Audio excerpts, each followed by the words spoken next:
Okay, we're learning. We're learning a number of things that we discussed last week, and what's called melachos mashavas. That it has to be done in the malacha of Shabbos to be biblically chayiv. You have to do it in a proper way. It has to be the normal way of doing it. It can't be. It has to be constructive, not destructive. It has to be okay. Now this is where we're up to now. There's something called malacha she'eina tzricha l'gufa. Meaning like this: when you do something forbidden on Shabbos, it has to be done for a similar purpose, either what was done in the Mishkan, or similar to the concept of malacha. Okay, for instance, extinguishing a fire is one of the lamites malachas, right? You can't extinguish a fire; it was done in the Mishkan. But the reason why they extinguished the fire in the Mishkan was because they needed coals. Now, how do you make coals? You put something on fire, and then when before it gets destroyed completely, you blow it out, and then you have a coal. Correct? That's why they did it in the Mishkan. Now, therefore, it has to be similar to that, meaning you need to extinguish the fire because you want something accomplished. But let's say you're extinguishing the fire because somebody wants to go to sleep. Or you're extinguishing the fire because you have oil burning. You don't want it to keep burning because you're cheap on the oil, so you're going to blow out the candle. That's called malacha she'eina tzricha l'gufa, meaning it's not needed for the guf for the same reason it was done in the Mishkan, or basically similar to the way it was done in the Mishkan. Okay? You're still not allowed to do it. Yeah. The only question is like this. It's an emergency, obviously. No, well, it's like this. Malacha she'eina tzricha l'gufa, that we just said, and we'll give more examples in a second. That is, according to the Rambam, still biblically forbidden. It's still chayiv. Most opinions disagree with the Rambam, and that's the halacha in Shulchan Aruch, that it's only rabbinically forbidden. So practically speaking, it's only rabbinically, it's forbidden. The only question is it biblically forbidden or is it rabbinically forbidden? And there could be differences if it's biblically forbidden or rabbinically forbidden. For instance, if it's rabbinically forbidden and you tell a guy to do it, so telling a guy to do something is rabbinic, and you're telling a guy to do something rabbinic, so it's a double rabbinic. Okay, so if it's for the sake of a mitzvah, you would be allowed to do it. But if it be biblically forbidden, then even for the sake of a mitzvah, you wouldn't be allowed to do it. Or I'll give you another example. Normally, when somebody carries something, okay, what's the purpose of carrying? I have this sefer in this place. I want to take it outside. So the purpose of carrying the book is because I want it outside. Correct? That's the purpose of carrying. What happens, and this is the example that the Gemara gives, there's a dead body in the house. Okay, I don't want it here. So I'm going to carry it out. Not because I want the dead body there. Right. Like when I carry, normally you carry something somewhere because you want it somewhere. Right. Here, I don't want the dead body outside. I don't want it here. Either. So that's called malacha she'eina tzricha l'gufa. It's not I'm carrying, it's the same carrying, but it's not for the same purpose that normal carrying would be. True. Normal carrying is because I want the object where I'm carrying it. Here, on the other hand, it's not, I don't want it there, I don't want it here. And therefore it would be, but again, it's rabbinically forbidden anyway, so it's not a very practical thing. So when it's rabbinic, you can't ask a non-Jew? No, unless if it's for the sake of a mitzvah. For the benefit of the community or something. It depends, whatever. It has to be for the benefit of a mitzvah. Otherwise, it wouldn't be allowed. Okay? Now, another aspect of Shabbos is what's called davar she'eina miskaven. Something which is unintentional. Unintentional is officially, it's also an argument to Rabbi Yehuda and Rabbi Shimon, but the halacha is like Rabbi Shimon that it's allowed. Meaning like this. I'm allowed to walk in the street. Okay? I might be killing an ant along the way, or a little bug on the way. I'm allowed to walk on grass even though I might be ripping out a blade of grass. Correct? But it's eina miskaven. It's unintentional. Now, unintentional malacha is allowed on Shabbos unless, and I'm going to say it and then we'll explain it, unless it's what's called psik reisha. Psik reisha is 2 words out of 4.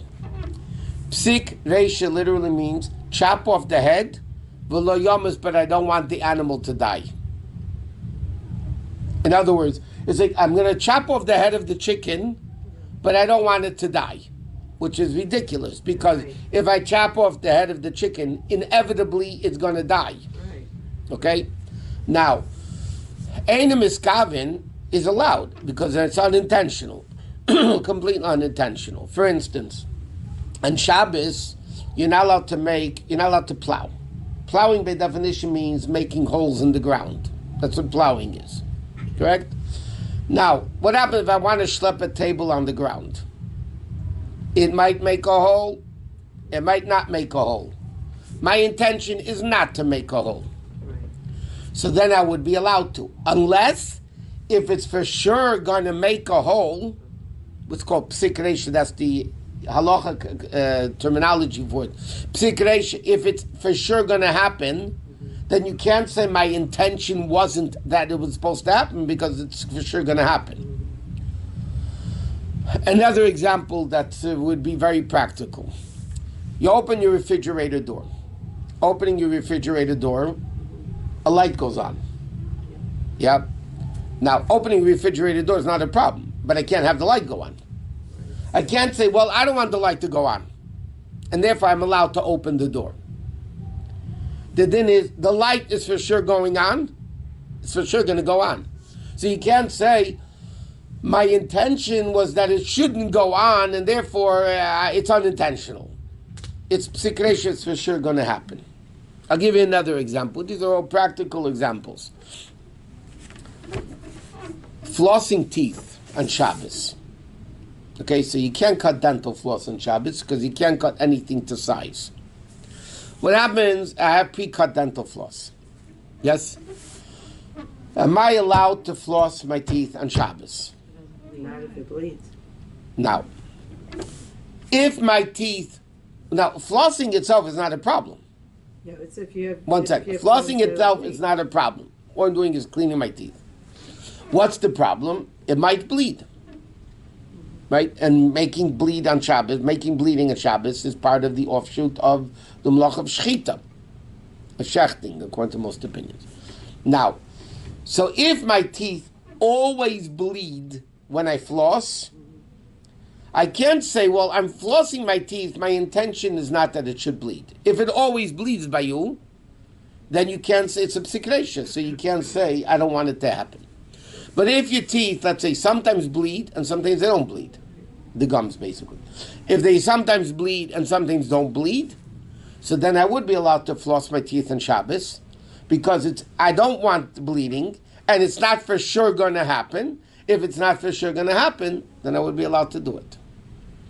There's millions of cases which are, by the way, very extremely practical and important if this whole thing, a niskaven, eina miskaven. Now, what happens, for instance, somebody's in a field, okay, and there was detached vegetables already cut from the ground, and the guy's intention was to pick up a detached vegetable, but he didn't know that it's still connected to the ground, and then he picks it up and he harvests it, which is the malach hakei, so he cuts it from the ground. So because he didn't intend to do something forbidden, he's not chayiv on Shabbos. This was called misasek. Like we say, you lean against the wall, by mistake the light goes on. It's the same thing over here. My intention was to pick up something already detached, which I'm allowed to. I didn't know that. Huh? I thought you couldn't take any fruit. If it fell off the tree or something, you are allowed to take No, 1 second. Fruit that fell off a tree on Shabbos, you're not allowed to pick. Sometimes you don't know. If you don't know, it's a doubt. But I'm saying, if vegetables were on the floor, okay, and you wanted to bend down to pick them up, but they didn't fall off on Shabbos. If they fall off on Shabbos, it's rabbinically forbidden to pick the fruits because you might come to rip it off the tree. Okay? But what happens, my intention is to pick up cut fruit. It was there from before. I know that for sure it was there from before. And by mistake, it ended up taking it from, it was still connected to the ground. I'm pottered because it's not even called accidental. It's because I didn't know what I was doing. Like similar to leaning against the wall and the light goes on. You lean against the wall and the light goes on. That's not called you accident in halacha. That's not called accidentally turning on the light on Shabbos. You don't have to bring a sack of carbon because you didn't mean to do it. Okay, now, what happens though,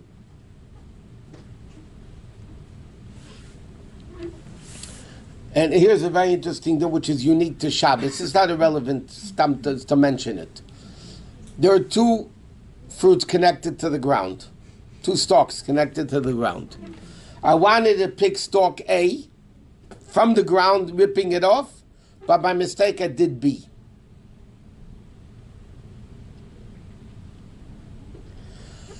By Shabbos, it's not desecration of Shabbos. You're not allowed to, but I'm saying if it happened by mistake, there are two wheat stalks growing, right? Or two apples on the tree growing. Okay? I wanted to rip off this apple, and by mistake I ripped off this apple. By Shabbos, I'm not chayiv. I don't have to bring a carbon, I don't have to... But Shabbos is unique. For instance, if there was this tray for food, this tray for food and this tray for food, and I wanted to eat tray for food A, and I ate tray for food B, there are two cheeseburgers on the table. I wanted to eat the left one, and by mistake I ate the right, not by mistake, I ate the right one instead. During the week I'd be chayiv for eating treif. What doesn't make sense? You're still chayiv to eat treif, you're not chayiv for... Why is it chayiv? No, why not? Why aren't you chayiv? By Shabbos. The apples also, if you pick this apple or that apple... Because by Shabbos, that's the uniqueness of Meleches Machsheves, that we said by Shabbos there's a concept of you have to be aware of what you're doing, and what you want to be done gets done. You didn't want to pick this apple. I picked that apple. So Leprel, was my intent fulfilled? No. But you picked that apple, and you're not supposed to pick an apple. I understand, but that's not the apple I wanted to pick. So I wanted to desecrate Shabbos with apple A.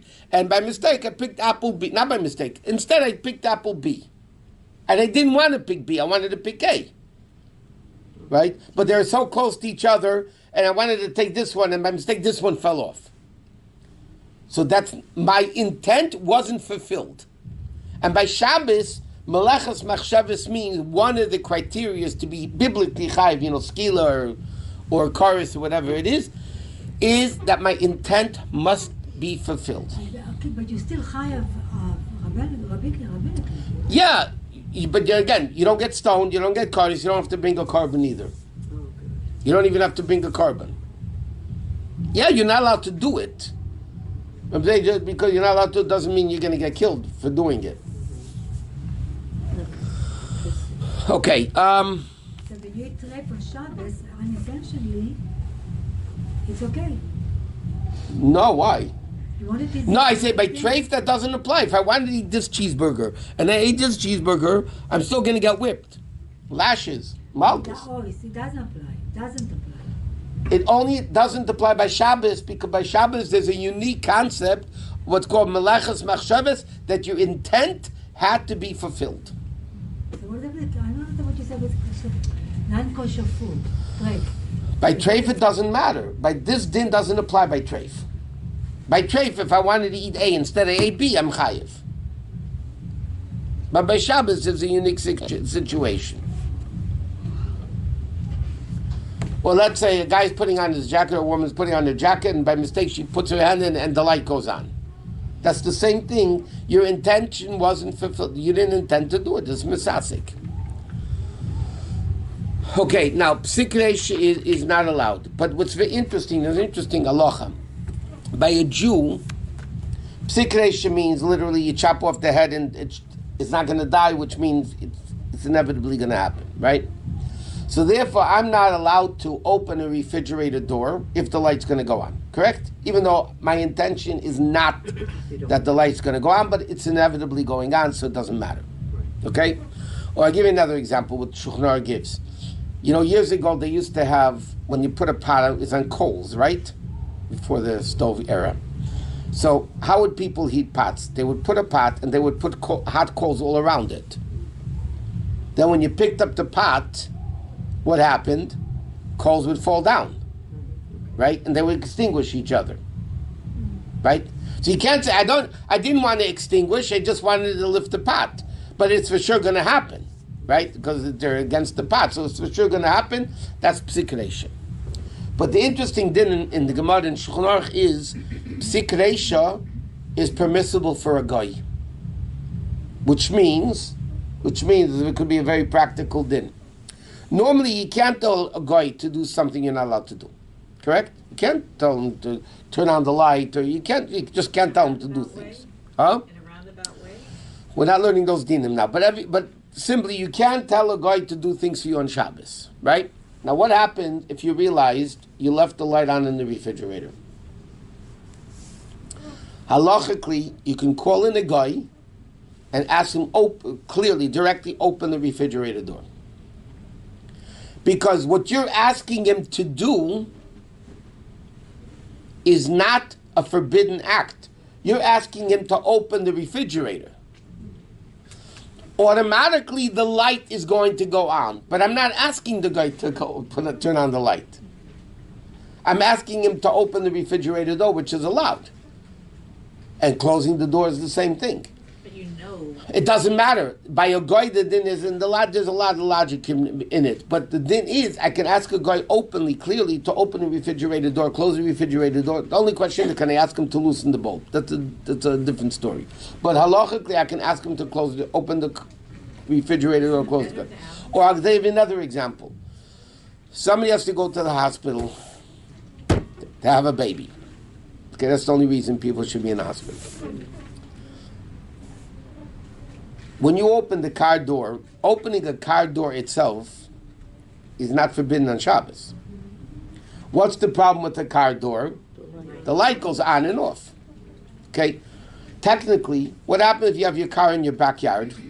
Yeah, your driveway goes in this enclosed area, you have and you reminded yourself you have stuff in the trunk or stuff in the car that you need for Shabbos. Right? Why can't you open the trunk or the car door? Because the light's going to go on, right? Therefore, what can you do? If you have a guy, you can tell the guy, do me a favor, go to the car, here's the key, get me the stuff from the car. Because again, what are you asking him to do? Open the car door, open the trunk. The fact that the light goes on is not relevant to the din of asking a guy to do it. Therefore, by the way, halacha says, if somebody needs to go to the hospital on Shabbos and they're going by taxi or Uber or whatever it is, let's say, yeah, they should ask the taxi driver, the Uber driver, to open the car door, close the car door, and then when you get to the hospital, open and close the car door again.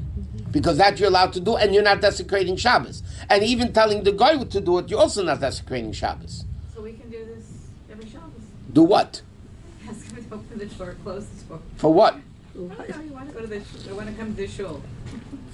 No, you can't drive. Well, you said you could. To bring some... Only for One second. Somebody pregnant going to the hospital. Okay, but you're not. Going to the hospital to have a baby, okay? Which is considered a halachical life-endangering situation. Oh, Okay. it sounded like. So you try... No, you can't... Yeah, by the way, if you just want to sit in the car in your backyard, and you ask the guy to open the car door and close the car door, yeah, I had no problem. You could sit in the car.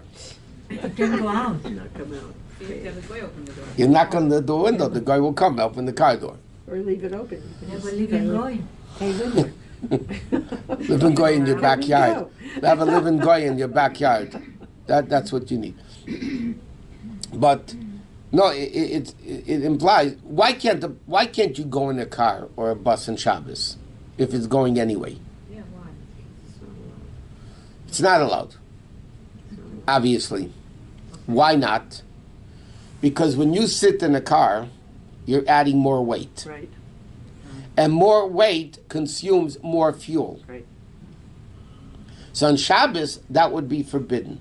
Yom Tiv, by the way, is a little bit easier because you're adding fuel, you're not making new fuel. You're just adding the fire that's existing. I'm not saying go in a car in Yom Tiv, that's not necessarily correct. When they're having Shabbos fun. Oh. No, but I'll tell you where the difference is, by the way, between Shabbos and Yom Tiv. Let's say a woman had a baby and she's being discharged in Shabbos and they don't want to keep her in the hospital. Okay? So because she just gave birth, she would be allowed to go home by taxi. Right? Because for her, she's still in a dangerous situation the first few days, right?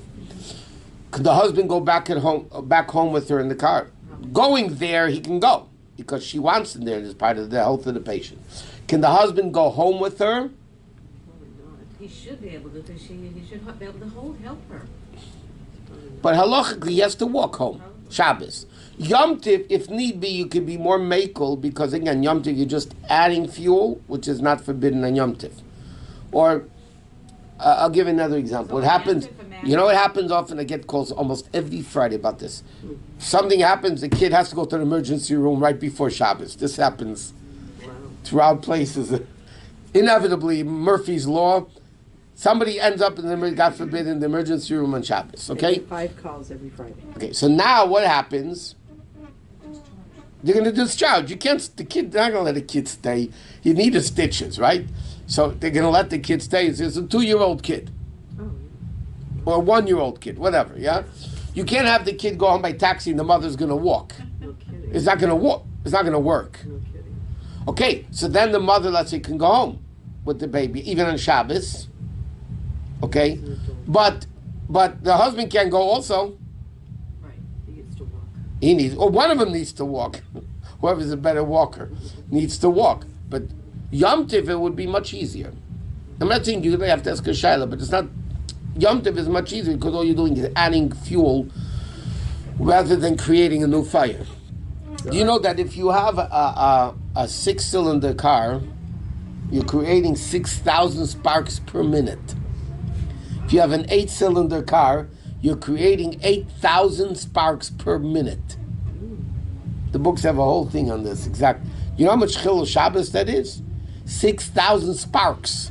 Maybe electric car is different? I didn't figure out yet how they work. I don't know. Okay. Now, I'll give you another example with psikresha. You're not allowed to water grass on Shabbos. Yes? Now, you're eating in the backyard, your Shabbos meal, and you want to wash in the backyard. So am I allowed to wash on the pavement, but the water is going to flow straight down into the lawn? It's not intentional. Yeah, but it's for sure going to happen. Well, yeah. And you know. But what- So then you wouldn't be allowed to do it. But you mean as a sink under, So would it be rabbinical on the then? grass? Or over the plants. What? So if you're washing It depends. If it's for sure going to go to the grass, you're not allowed to. Then you're not allowed to. If it might not. But you can't wash your hands over the grass, saying, well, my intention is just to wash for Hamotzi. I'm not doing it to water the grass. It's a psikresha. It's for sure going to happen. You wouldn't be allowed to. Okay, next. Psikresha l'nicholei, we'll leave that. Okay. Next condition, by the way, we'll finish with this. Okay. It has to be endured, not permanent, but it has to be durable. For instance, writing is forbidden on Shabbos, correct? Correct. So you can't write on a paper. You can't write with a pencil, you can't write with a pen, you can't write with a marker, any of those writings, okay? But sometimes a car window is very dirty, and they sometimes use wash me. Right, yeah. Or you have Californians don't know what this is. Sometimes your window gets fogged up in the winter. Yeah. Okay, so and you could write on it. Right. You write 2 letters. Yeah. So even though you're writing, but that writing doesn't endure. It's not like paper or somewhere where you're writing something. Even if you write on your skin, by the way, even though eventually it erases from the oils, whatever, the skin, but it still lasts for a while. But you're not allowed to do it. I'm just saying, biblically, it's only forbidden if it's a permanent type of things, like permanent dye. It depends. Some people say it has to be, even for one day, even if it's for 24 hours, it's called permanent lasting. Is that like the concept of when you put like makeup that people say because it lasts, it's not really okay to use it? Is that what it is? Well, the issue with the makeup, it's late already, but briefly, the story of the makeup is you're dying, not DYE. Oh, okay. But then Shabbos. Well, you see, some people don't say it kills you anyway, but anyway, you're coloring your skin, you're coloring your nails, you're coloring your lips, whatever it is, you're coloring, right? So that's forbidden because it does last So for a what's while. with the Shabbos makeup? 1 minute. So what's with the Shabbos makeup? The head that we don't go, most people don't go with, by the way. The head of the Shabbos makeup is they have makeup that's not oil based, and therefore it doesn't stick to the skin. It's just on top of the skin. Like powder. So then you're not coloring. It's like I take this red book and put it on top of this white book. So then I didn't color the page because it didn't do anything to the page. But it's still forbidden because it still lasts and still dying and all that stuff. Okay, let's go to Tanya.